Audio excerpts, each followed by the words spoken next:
So all of our data is extracted, but there's still one little detail we need to take care of. That is the field types. Now, if we look at the data model pane, you'll see that the fields, depending on how I extracted them, are either string or HTML string.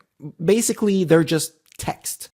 But inside of the data mapper module, which is very useful when we're actually working with the data in a template, you can change the actual type of data that we're reading so that it can be evaluated differently. A currency can be added, can be taxed, or a date can be verified, can be displayed in different ways. So how do we change that? Well, simply if you click on any field that you want to change the data type, and you go to the bottom, you'll see the type. Now, what this does is it not only determines the data type inside of your record, it also determines how it's going to be read inside of the data source. So say I use a date type. When I select the date type, it actually causes an error because it can't recognize the format inside of my source record.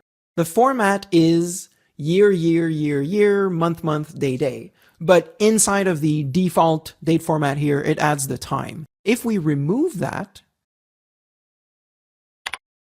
it will actually make the change. Now, visually speaking, there's only two things that change right now in the record. You see the little icon of a calendar indicating that it's a date type, and you see that a time was added. Now, when we say a date type, it's actually date time, so you can have the time set in there inside of a single variable.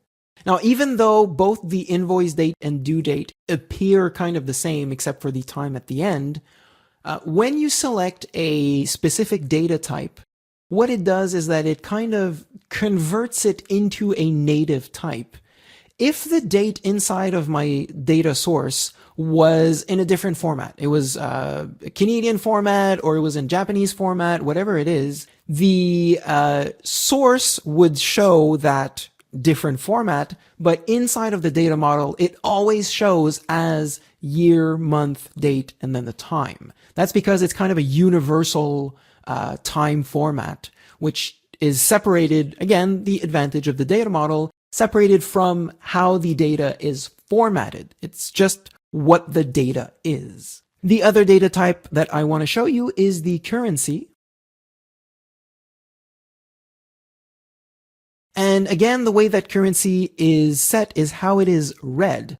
Now, our currency is only numbers, then a dot as a decimal separator. So we need to set that up by saying dot and no currency sign. When we do that, again, the data type changes. It's a little $sign instead of the string. And this makes the currency available for any mathematical operation that you want to do either within the data mapper or the designer inside your template. And that's it for the explanations of the different data types. You can check the documentation to see the rest of the available data types.